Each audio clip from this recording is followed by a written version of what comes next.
Welcome to today's edition of Mental Health Matters. Today, we're going to be talking about anger. I have a good friend of mine, Ali Saeed, on the show today, and we're just going to have a great discussion about anger. Get you something to drink and get you a snack and come on back.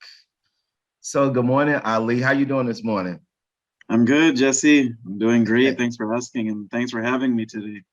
Yeah, you are very welcome. Well, thank you for just taking the time out of your schedule to just kind of have a discussion on anger. Why don't we just start by you just kind of tell a little bit about yourself, and then we'll just go from there. All right, nice. So my name is Ali Saeed. I just moved from Los Angeles, California to Sacramento about 4 years ago. Huh. My background, my ethnicity is Pakistani, but I grew up here in the States. I lived Oh, here all my life. Um, I have two small children. I got I'm married for about 7, 8 years. Our anniversary is coming up, so my wife's been doing a lot of plannings. But besides that, I think it's a pretty normal everyday life, and I'm very thankful for that, for it to be normal and just calm, man, and just peaceful. I'm trying to make it peaceful as possible. nice. I did not know you was Pakistani, and I work with a girl who is Pakistani. Her name is Anna. Oh, nice. Super sharp, super sharp. Yeah. Interesting. Yeah, I did not know that. Yeah. So when I go to work on Monday, I'm gonna tell her that it's crazy because I've been knowing you all these years, and then I know you was Pakistani. Ain't this crazy? Out of the blue, just tell her, hey, Kaisi ho. Kaisi ho means what's up. Okay. Don't even say nothing. Just tell her Kaisi ho. She's gonna say, what? Casio. What did you say? Okay. I'm writing this down. Cassie Ho. And Kasiho. 2 words. okay. Wow, that's crazy. Okay, good. Yeah, but I'm not one of Um, those sharp Pakistanis. you said what? I'm not a sharp Pakistani. Oh, you're sharp. No. You yes, you are. You're pretty Yeah, sharp. you're sharp and you're a sharp dresser. Thank you. I still can't get over your shoe selection, man. Every day I see him, I was like, wow, Yeah. wow. Now you can put it together, man. I'm telling you. Well, I have a little obsession with clothes that I need to get under control. So Oh, man, I'm working on that for that's sure. all good. It's all good. What makes So you happy? Ali, so tell me a little bit about do you have any siblings and what was it like growing up for you in your country? Well, I have an older sister, and I grew up here actually. I Okay, didn't live in the States at all. okay, I mean, I didn't live in Pakistan at all. We came here when I was probably like 2 years old. okay, So, and I'm 40. I'm gonna be 45 next year. okay. So, a very long time. But growing up in America, because my dad was, I think we call her, we'd be like first generation or second generation. Okay. But my dad tried to keep the balance of our culture, our religion, and at the same time, I had to balance that out with living in America, having Yeah. American friends, whether they'll be like me, they'll be foreign too. They all parents were probably foreign, but they all had the same type of situation where balancing the American culture with your own culture. Yeah. And that was fun to do growing up. Yeah, that was fun. I think every foreign kid's gonna tell you that getting that Yeah. balance, it was fun. Interesting. And I was just wondering. So you do have an older sibling. Yes, Okay. So it's just two of you guys. Huh. it's just Interesting. all that. Okay. So we're going to talk a little bit about anger, which I Ooh. think is a really needed subject. I don't even think we ever did a show on anger. If I do, I don't remember. And it's been like a while back. Mhm. So so I guess we can start talking about the definition of anger. What would anger be to you? I sent you a question and I did write the actual dictionary definition down. But what do you think the definition mean? What would you describe the definition of anger as? I mean, to myself, I think I think it's different for everyone. What Hmm. makes people angry, what takes them to rage, but I think it's something that has to do with at my age of 44. What I understand now is that it's triggered by something that happened to us in the past that triggers some kind of hurt, that instead of us expressing that feeling, it comes out of as anger because some of us didn't have that proper channel to express. Like I got hurt, I got, I feel sad, I feel embarrassed, I feel this and that. And growing up, I know, like even my daughter, for example, she's shy sometimes, and she doesn't know how to express that. And I tell her, Iman, you know what, you express that, and she ends up getting mad. And I noticed that's what it usually ends up happening, along with Mhm. other things that you mentioned too, like the environment, finances. But again, why does it have to go to anger if one can deal with it? Finances, okay, let's work on it. Or if it's the environment, let's try to change it. But I think that's what it is with my personal experience. I mean, I'm not a doctor, but just going by what I've seen and what I've felt growing up. So let's describe a little bit about, because I'm gonna go back to what the I just want to hear your definition of it, but I'm gonna go Mhm. back to what the dictionary said too. Yes, go ahead. I wanna. So, do you have any personal experience dealing with anger? Oh yeah, yeah. I do. I mean, I'm a human being. I don't like to. But one thing that makes me angry is being angry. Yeah, I don't like to be angry. But it's just part of life. It's just something that we deal with. It's an emotion that's, I think it's programmed in us, but it's just me trying to find a way of dealing with that anger in my life.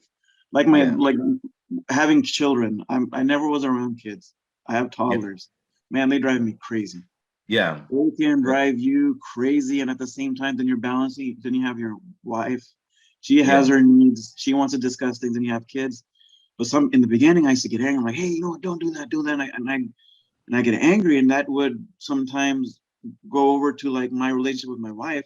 But yeah, when me and my wife sat down and talked about it, we found out that, you know what, we have to do something about deal with the children in a better way, in a more positive way when they were young. yeah, yeah, So we started dealing with that, dealing with them being, you know, sacrificing more of our time and just giving them more of our time or more of our attention to the point where they feel like, okay, they have us.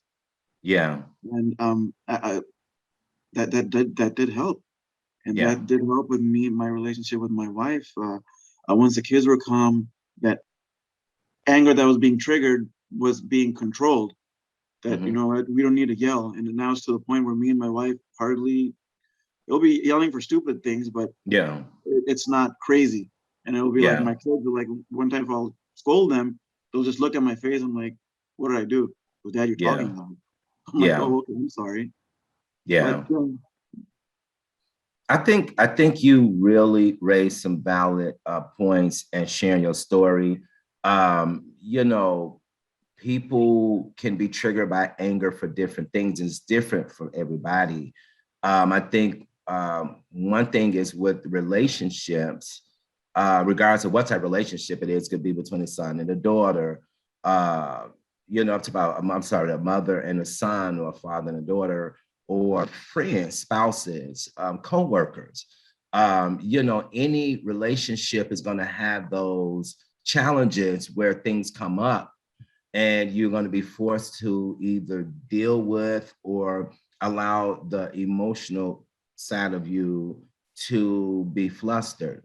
Um, I know that I have a friend who fiance, and I hope this person do not watch this episode, but her fiance was recently diagnosed with multiple sclerosis. oh, okay. I'm sorry to hear that. Now, this couple are they're very young, like early 30s. They had their life planned out, and boom, all of a sudden, the male spouse was diagnosed with multiple sclerosis. And so before that, you would see the female, she was outgoing, she was bubbly, she was happy. And now, since this happened, you see her whole demeanor change. She's Mm-hmm. very irritated, she's angry. And maybe about 2 weeks ago, I pulled her to the side and I said, "Hey," I said, you definitely have changed a little bit." And she apologized and she said, "Jesse, I know that I'm finding myself angry, And she proceeded to kind of tell me about why she was angry, which I kind of suspected it had a lot to do with the fiance's diagnosis. And she Mm-hmm. began to tell me how, being a caregiver is hard. She has to miss work. She had to take the doctor's appointment. She had to like install cameras in the house. Her whole world has changed. And she's Yes. angry because she did not plan this part of her life. It just happened. So I've been encouraging her and letting her know that, sometimes life take a turn, but you have to be able to adapt to whatever life bring you. Mhm. You know, Yes. I know one of the things that they both did a lot. They work out. Working out was a huge part of their everyday life. Mm-hmm. And so because the spouses aren't able to work out, she stopped working out. She started gaining weight. And so Mm-hmm. I told her, she was angry about that. And I told her, I said, well, you cannot assist him if you're not the best version of yourself. I said, working out, it's going to help with your anger. It's going to help with your weight gain, and just I just started naming all the benefits of why she need to work out. So finally she had a talk with him, and now she's back in the gym, and she's feeling a little bit better that she's able to do something for herself. But and then I Mm. also told her, I said, well, this is what you sign up for when you are in a serious relationship like that. Just imagine when you do get married, some happiness for better or worse. So now she's really started to think about a lot of things that Yeah. she has planned in her life. Oh, So, that's huh? good. No, go ahead. Go ahead. No, no, I said so that's it's one example. Yeah, yeah, no, that's a great example. I think you helped her find that channel to break through what was causing that anger.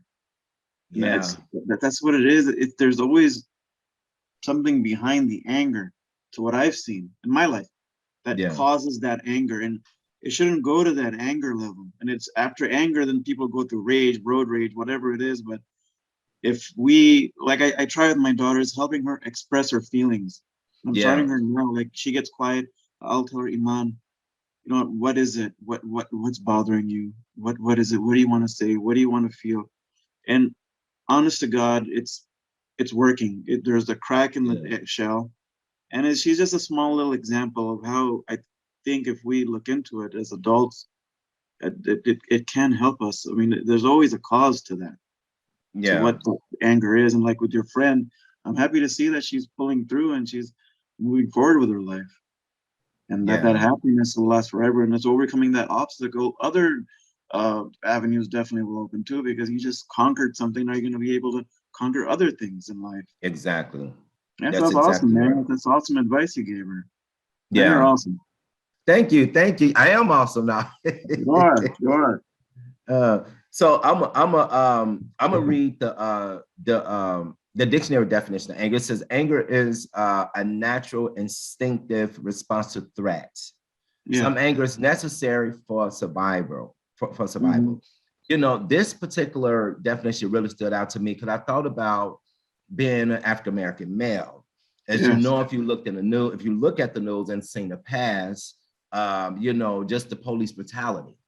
Yes. And, I think a lot of times, some of the men in my culture, especially the youth, meaning maybe like 16, 17 and on up, a lot of Mm-hmm. times they have this cultural anger because of what we have been through with the European, culture. Yes. Obviously, it's not from racism on up to equality, Dr. Martin Luther King marching, Rosa Parks in the back of the bus, whatever it may be. That's kind of like ingrained in our culture. So a lot of times when they see police, law enforcement, they get pulled over, they automatically, in my opinion, they have this pent up anger Mm-hmm. because of the past. And I Mm-hmm. feel like sometimes that anger is directed wrong or at the wrong time on both ends, Yes. because I feel like law enforcement have this stigma about, African American males or brown men in general.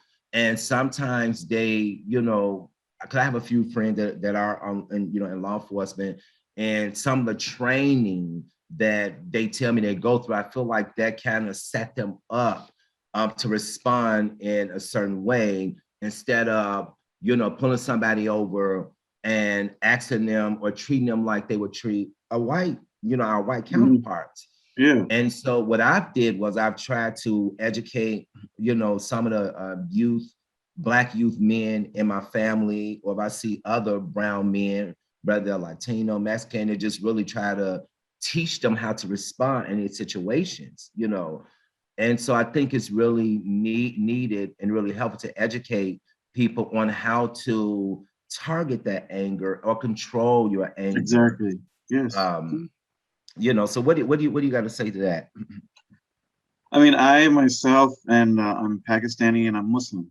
So Yeah. we have our own type of issues that we do. I mean, it's not to the level of African American men and women, but we I see it. I've been through it. I mean, it's not that big. It's probably more minute. I'll see it in the airport, or like Wow. more areas like maybe you'll go to like the European countries where Yeah. there's more Muslims and there's more basically more brown people like me, and they get targeted, and I see Yeah. through social media what they go through, and again, and when they feel like they're being taken advantage of, or they're not being treated fairly, that's usually the natural response Yeah. people give, is Yeah. that rage. You start burning down buildings and this and that. I Yeah. mean, I respect Martin Luther King a lot, Gandhi a lot. These men voiced their rage with peace. Yeah. They're all about peace. And look Yeah. look what Martin Luther King did. Look what Yeah. Gandhi did to a nation. Yeah. I mean, Yeah. it's hard. I mean, you have social media, you have so many influences that trigger young kids now to just rage, and to Yeah. start burning out. That's not the way to do it. I mean, it's easier said than done, but I believe in grassroots efforts. Like, start very small and build Yeah. that community of peace and tolerance. And like I said, man, Mr. Martin Luther King, Gandhi, these men achieved so much Yeah. with just peace. And Yeah. peace is very strong. That Yes. peaceful resist that is it's strong. And I think the young folks can learn from it. And if there's a way for them to channel that peace and voicing that opinion, it'll help. And I think I see it now. There's a lot of young people coming up in politics that are making a change. So Mm-hmm. I mean, it's social media. All this is working. I think it's 50-50. You got them, you got the people that come in, they're voicing their opinion the right way. And at the same time, you have people that are just lost, that deeply need Yes. to be found and guided the right way. That's what I'm Yeah. thinking right now. Good response. You touched on pretty much a little bit of racism and how people, were looking at you in particular when you go to airports and things like that. It's interesting you brought that up because it made me think about how when I can go like to a department store, get gas, and go to the mall. And I promise you, I literally within myself, I always pay attention to my surroundings. And I notice, and this happens no matter I can have on sweat, so I can have on a suit. I'm just really painting this picture for you. But no matter what I have on, I can look professional. I can look like I just came from the gym. I always see like the Caucasian women. They will either grab their purse, clutch their purse, or some of them will pull their kids close to them. And then I will look like on the other side when they pass me, and I see them walking by their own, European or white folks. They don't do none of that. When I was younger, I used to get really, really angry behind that because I felt like, within myself, like you all don't even know me. I'm not a Mhm. threat. And then at one point I felt like, okay, I got nice clothes, they was like, that don't mean nothing.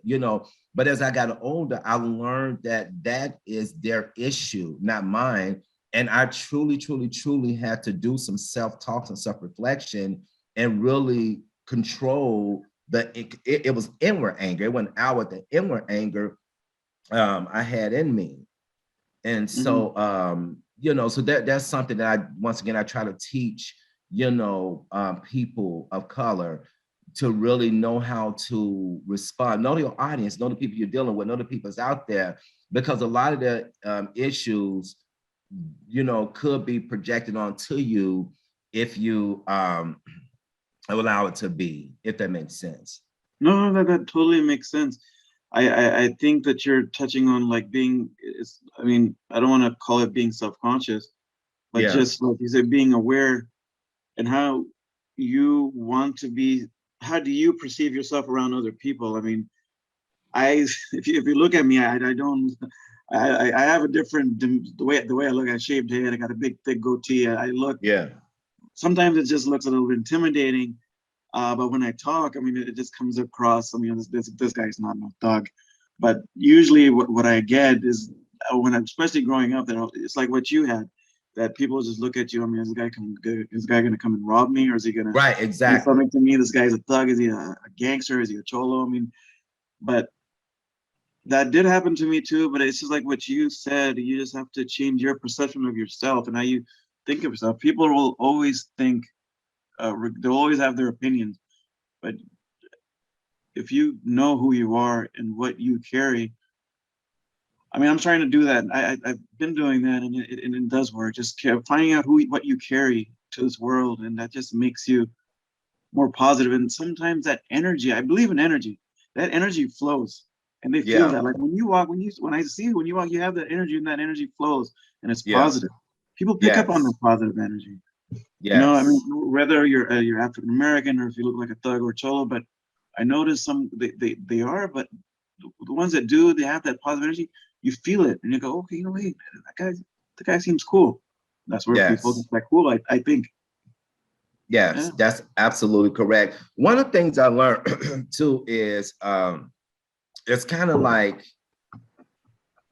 so I grew up in a very dysfunctional family. I didn't have a father figure. My dad definitely wasn't around, in a home to really do the fatherhood things. He wasn't there.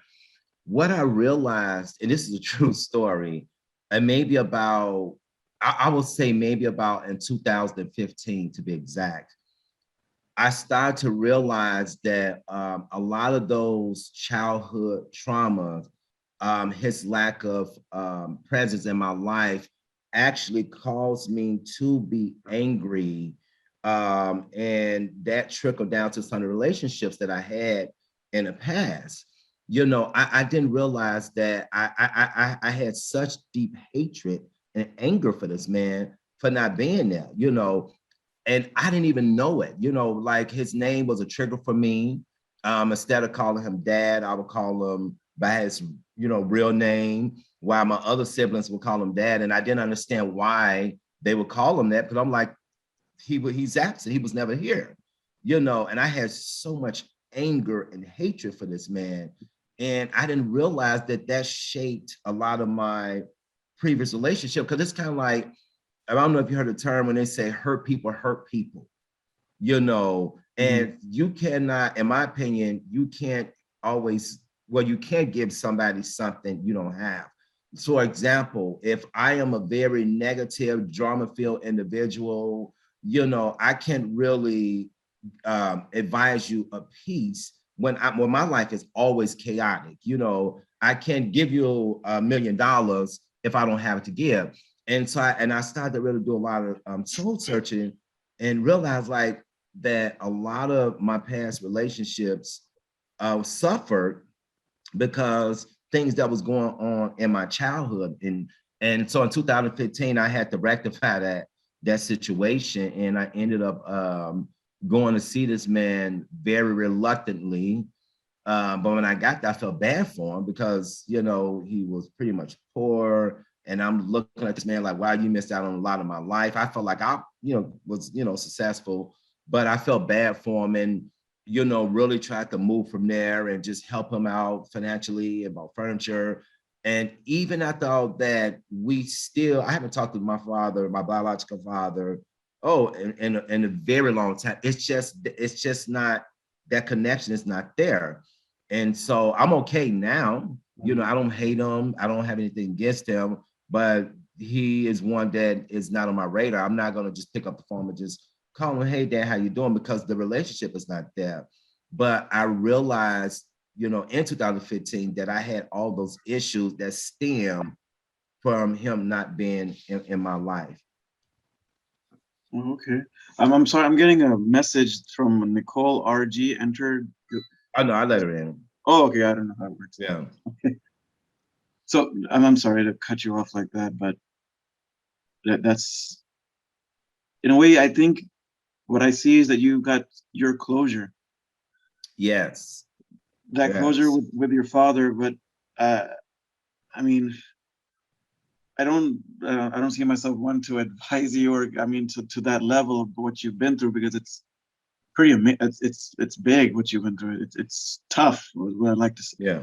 say, but you're the bigger man, is what I see. That you Yeah. went, and you're the bigger man. And what I like to don't take this wrongly, but you really loved No. your father in a sense that that love became angry, and him not being there became anger, Hmm. and you Yes. pushed through all that. You took that positive step forward and were the bigger man and met your father. I mean, Yeah. there's an account here or in another dimension where this is going to an infinite level. Yeah. And there's a spiritual reward that I believe in, that spiritual energy, all the stuff that only one can see, that's in your soul, man, what you did. Yeah. Yeah. I mean, even if you, to my opinion, if you talk to him after that or not, but what you did, I mean, to me, there's an infinite spiritual reward that, I mean, I It, respect you tremendously for what you did. it definitely was a spiritual reward because um yes, I definitely had a peace that I've never felt before after I left his house. I came back to work, got a promotion, like all these good things just started happening to me. But it was only when I allowed myself to be vulnerable and put down my pride and just really go and see him. Because when I was driving there, with my siblings, in my heart, I was like, yeah, whatever. I'm just going here to show him how successful I am, what he missed out on in my life, and I was going to just be throwing the money I got around in his face. That really was my intent. I was very prideful. Mhm. I wanted to like hurt him in a sense, like he hurt me by being absent my life. But when I laid eyes on this man, when he opened the door, I mean, immediately that all went away because I felt bad for him. I could tell that he was living in poverty.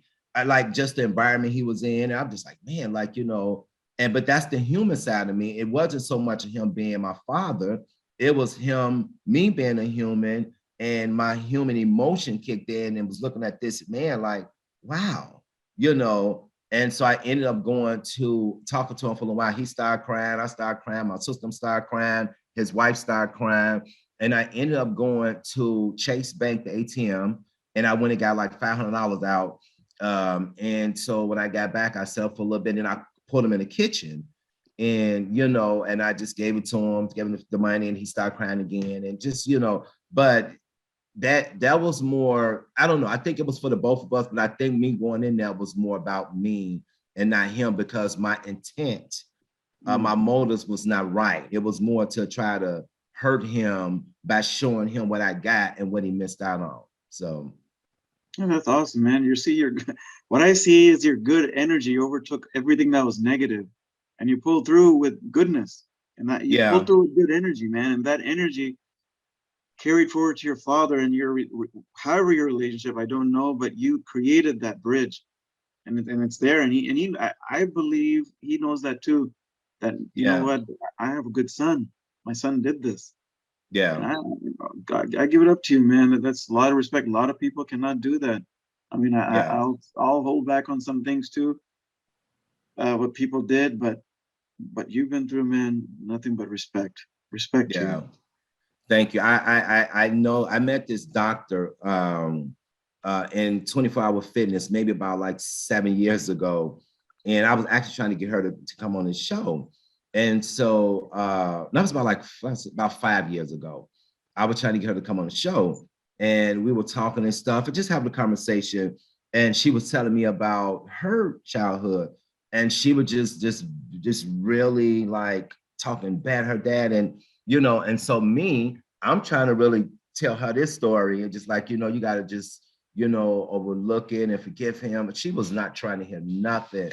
And I realized at that point where I had to stop trying to encourage her in that area because the wound she was feeling, or it, yeah, well, I'm gonna say was feeling or is feeling, is deep. And I realized that that was the space that I was in, and couldn't nobody tell me nothing. And so I had to Mm. back up off her and let her healing process come in it, the right time. If that Yeah, makes yeah, sense. yeah. That's, I mean, that's a good point. It's just giving that person that space. I mean, you to like cope with that situation themselves, because that anger bottle is just fizzing out, and it's just you can't just plug it right away. Some things need to Yeah. be vented out in some way or another. I mean, I guess by her talking to you, it helped a lot.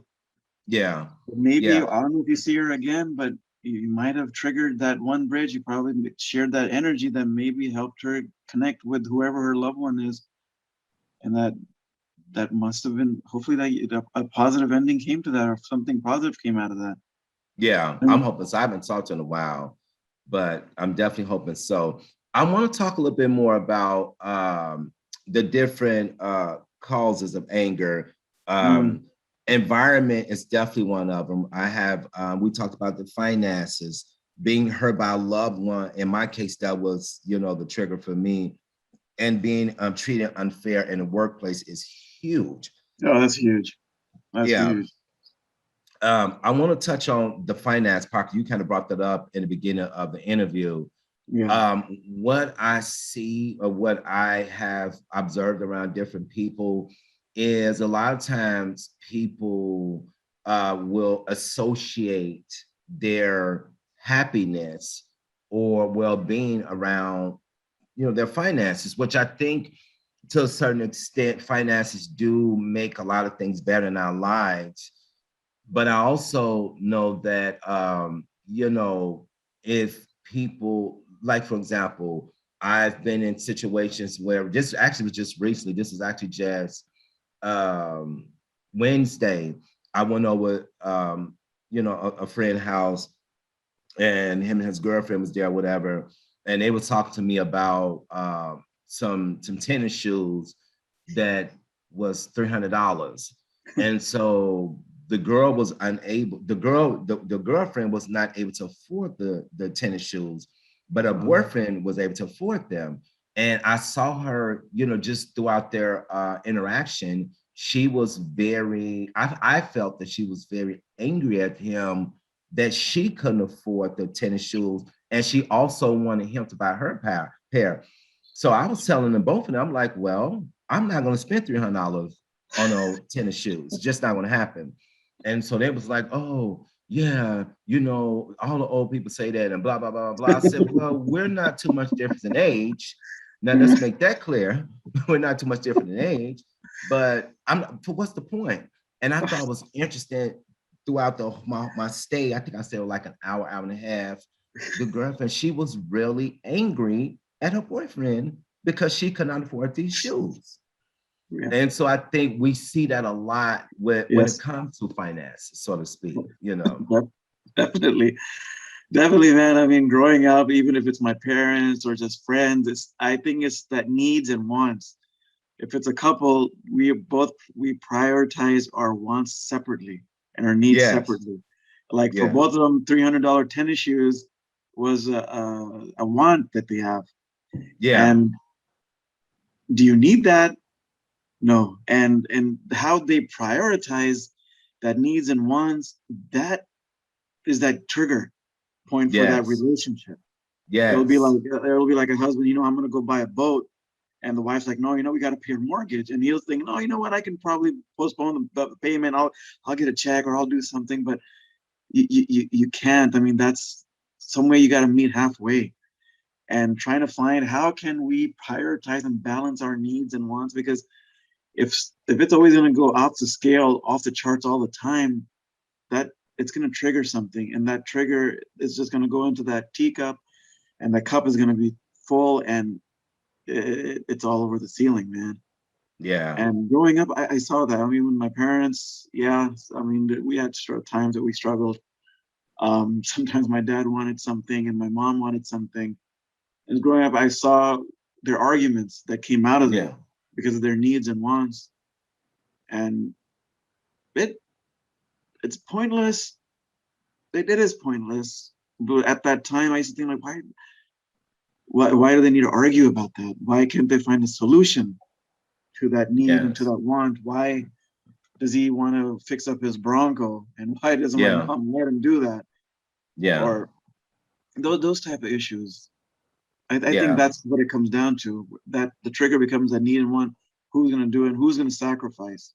One Yes. always has to say, does one give in? And to what point does that one person give in and say, okay, Yeah. you can go get that yacht, or okay, you can go get paint your Bronco, or however that is. But it's just finding that balance.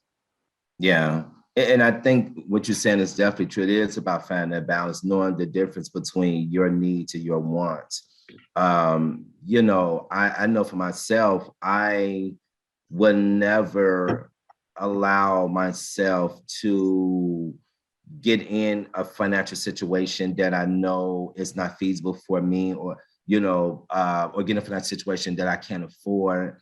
I feel I've risen above or matured in the area of trying to keep up with the next person. If this person got a nice truck or car, although I can be able to afford it, I'm not going to go out there and buy it Yeah. because what somebody else can do, that don't make sense to me. you know I know COVID also put a strain on people finances too, obviously. Oh you yeah. know when Oh, Yeah, people, lots of jobs, or people got laid off, or some people even, liked working in an office setting, but they had to work from home due to COVID. And that caused a lot of stress and frustration because they became isolated, things mhm. like that.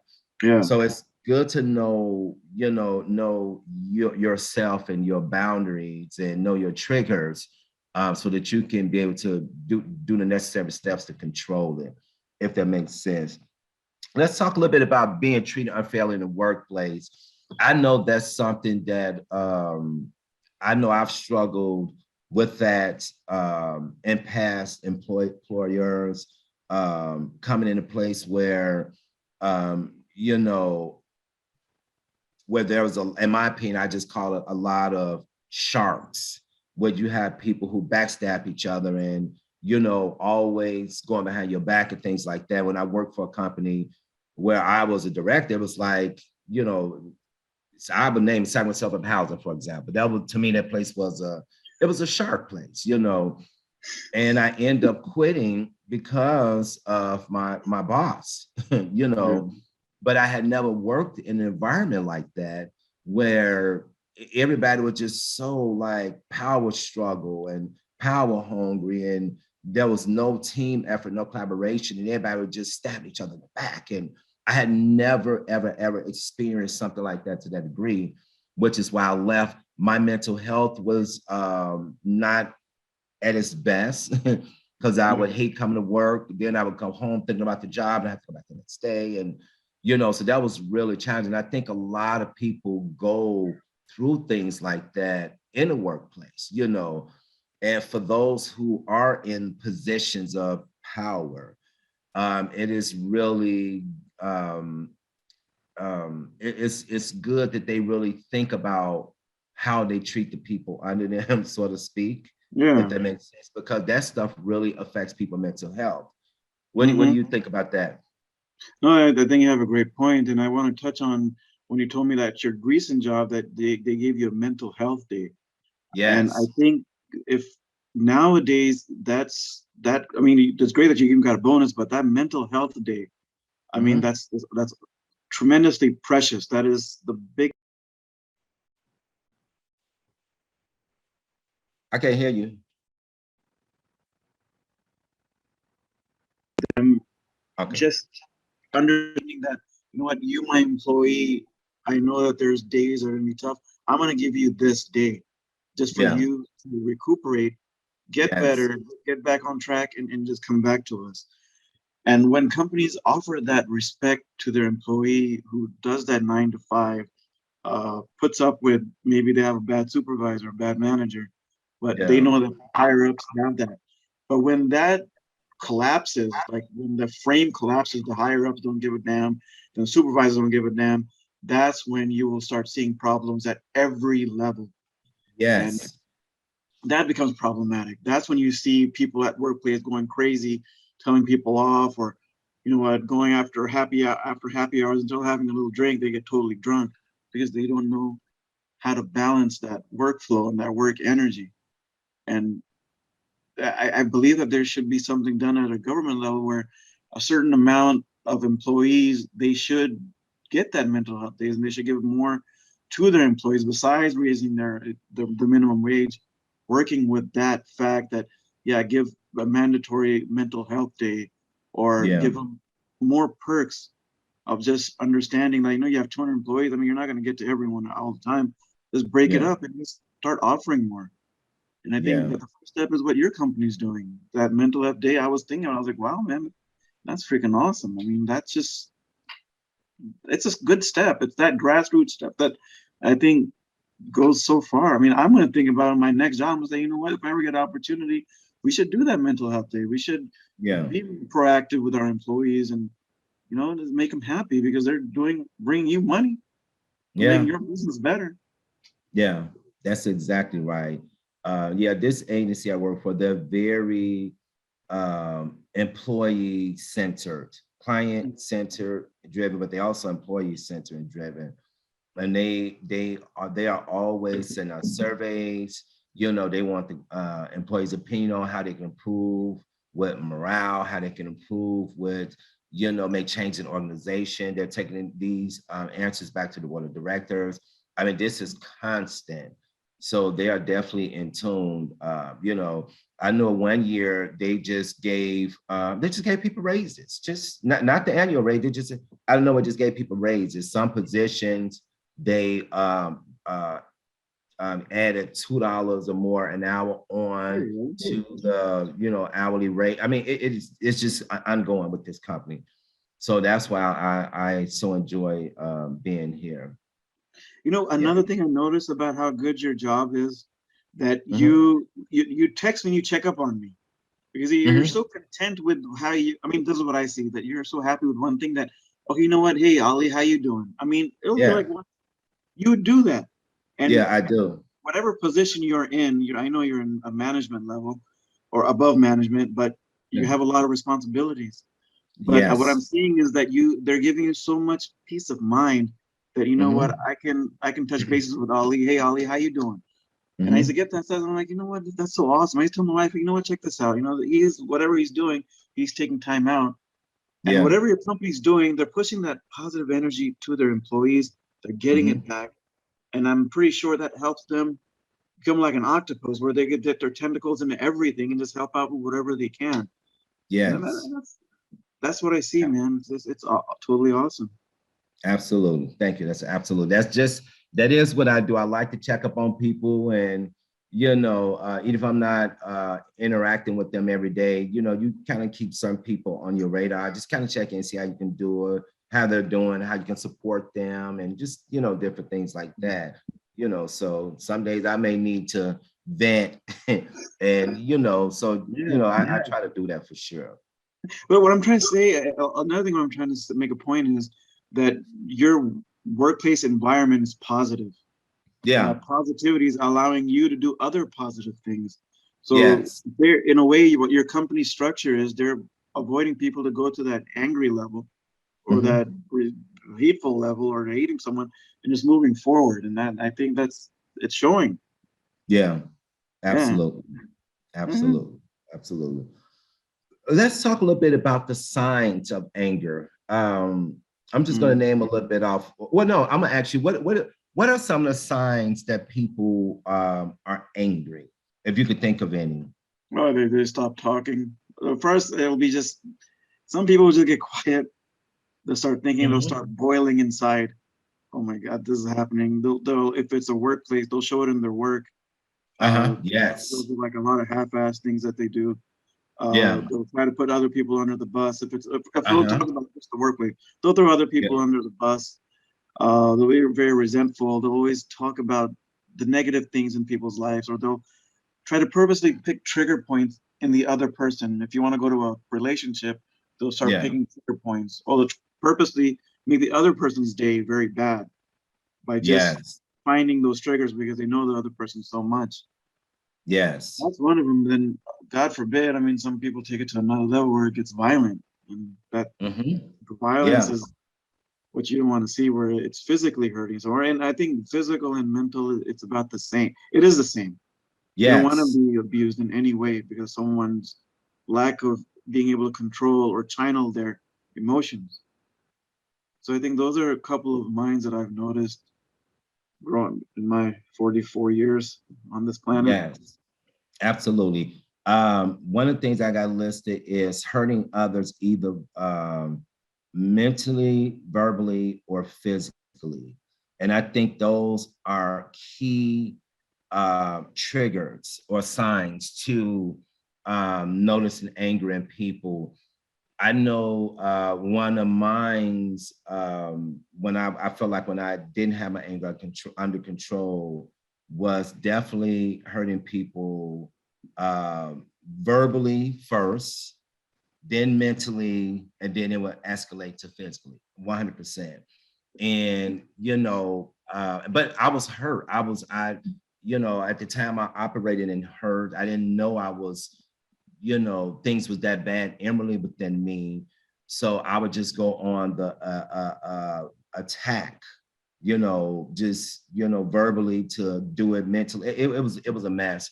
But and then after a while I learned that this is not right. But I didn't know how to stop it. I didn't know how to stop it at all. I know up in my household, the way we grew up, my family, we and for me it was learned behavior. But when we got angry, we verbally attacked each other and we physically attacked each other, and it was just always escalated, whether it was me and my brothers or the cousins or sisters. Like that was just the environment we grew up in, and it's sad that some of them now have kids and that same learned behavior has Exactly. trickled down to their kids. My niece and nephews, they always, having physical altercations or verbal altercations, but that's what we learned, growing up and stuff. Um, Another sign is when a person always finds themselves angry.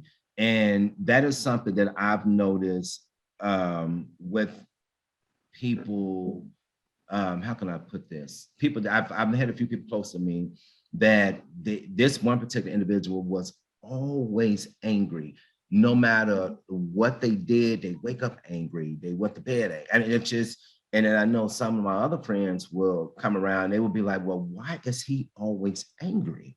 I mean, this person, they were just angry for no reason. You could be watching TV, could see a joke, nothing can get this person to laugh.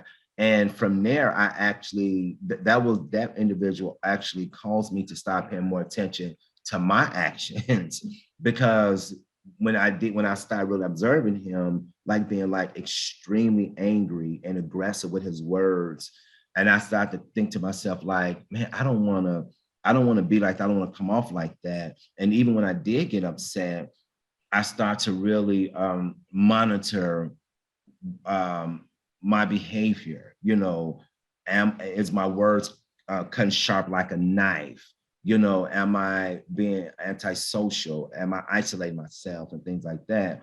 But some people, they just wear anger on their shoulders. You could just feel the energy when you're around individuals that operate like that. What do you think? Well, what I think is it's that learned behavior, his environment growing up. I mean, that it probably has to do a lot with how he is now. Another Yeah. thing is that I don't know how your person is with expressing himself because again, that anger is a curtain. I mean, Yes. some guys are just like my example. My dad was like a manly man. He was a construction worker. He Yeah. never, I hardly my whole life hardly ever saw my dad cry. He was just Yeah. like stone. But they just don't know how because of him being old, very old school. We grew up, was born in the 40s and 50s, but he was always that person, and but he didn't show anger, but he was just didn't know how to express himself. You Yeah. know, luckily he wasn't an angry person, but at the same time, it was hard for him to express his emotions. Yeah. But at the same And time, I don't want to do that with my wife, with my children. And again, like I told you in the beginning, to give my children more time, I I have to really work hard on myself, not to address that what's behind the curtain with my wife. If she says something to me, I can't be an egotistical person. I know you can't be like this. I gotta take it in a way where I can analyze it and process it and give her the feedback that she deserves. So our relationship is at peace, and I'm basically just expressing. And that's what I yeah, see with a friend is that curtain has to be lifted in some way, even though I don't know how, if age doesn't make a difference. If someone wants to change, no, so you can change. You can yeah, change what your there's a saying in our scriptures that you can change what your forefathers did. You always have that option. So your children don't have to see that. So if it's yeah, negative, you can always change. And given the opportunity, and like you mentioned environment, if that person is around that environment or is positive, people like you around him all the time, I'm pretty sure you'll crack that shell. I'm like yeah, with my daughter, she's like 5 years old. It's harder for her to grasp a lot of things, but again, she's starting to express herself. And yeah, I want to start that now, change myself, help my family, whatever I can do yeah, to give them a absolutely. positive life, and your friend to hopefully to crack that shell, raise that curtain, and get the show going. Yeah, yeah. It's interesting because what you described about your dad, he's just like that. He's a manly man. He doesn't express his emotions. And I mean, I've gotten to the point where it triggered me. I started getting upset. I'm like, why are you like this? What's wrong with you? Like, and then so then I have to back, like, you know what? Let me take myself out of this situation because it doesn't make sense to me that I'm upset because he's angry. Like you just it's stupid. But yeah, it's tough dealing with people that are in that space, especially if you really truly love and care about them, you want to help and support them, want the best for them. And one of the things I did tell this individual, I said, you are missing out on a lot in life because of your anger issues. But he doesn't think he having anger issues. He just think like, well, this is just me as I am. Yeah, you're right. But it's things are something right. So this is what I try to get him to see and stuff. Um, we have about I think like 2 or 3 minutes left. I want to talk a little bit about the physical activity that can have a positive effect on a person's ability to control their anger. I think one of the things that you can do that has a positive effect on anger when you're upset is working out because Mhm. it releases those endorphins. And I know I've done that on several occasions. I got upset, I just go to the gym, maybe on a treadmill, hit the weight, just do something to kind of take out my frustration and stuff. Do you know any other? Talking. If you have that one channel in your life that you can always go and talk to, you can rely on. I mean, exercising is a great one. Getting that off your chest, what's going on in a positive way. I have a Yeah, friend that she was talking to someone. She was telling me that if you can't talk it out, maybe write it out. If you can't yeah, talk expression what's going on, write it out. yeah, Another way is meditation. I mean, yeah, that's, we're Muslims. We pray 5 times a day. We're supposed to. I don't do it 5 times a day. yeah, Just to be on the record, I'm not that great, but allowing yourself to meditate, whatever religion you want to do, yoga, whatever it is, yoga helps a lot. My mom did that. I noticed a yeah, big change in her life. And I yeah, think yoga, meditation, talking, writing, those type of things, along with exercise, can improve a person's well-being. yeah, absolutely. I definitely agree with you on that. Um, Anything that can enhance you, in my opinion, mentally or physically, can definitely come back when you're feeling upset and angry. Um, that's very important. Yeah. So Ali, go But just ahead. one thing I want to add is what I do to myself is when I see me doing something and I see that small change in my life, I note it because to me that becomes that achievement. And if it be anger or whatever, because hey, you know what, I did this and it worked. Yeah. So I Yeah. note that. So you got to note those small, gradual, positive victories that you have in your life and use that for the next step. Whether it be the most smallest thing in your life, always remember that you did that, note it, and that'll help you get to the next level. Absolutely. I definitely agree with you on that. Definitely it's good to journal and monitor your behavior. And then, you can track your progress, Yeah, that's very definitely. important. Yeah. So Ali, we have run out of time. I told you it was going to go quick. See how quick it went? Yes, sir, it did. Thank you for taking the time once again to be on our show and just kind of talk a little bit about anger. And I'm sure we'll be having more conversations for sure. Yes, sir. Thank you for having me, Jesse. Thank you. That's it for this edition of Mental Health Matters. If you like this particular show, if you would like a DVD copy of the show, or if you would like to be a guest on our show, please dial 916-366-4600. Thank you.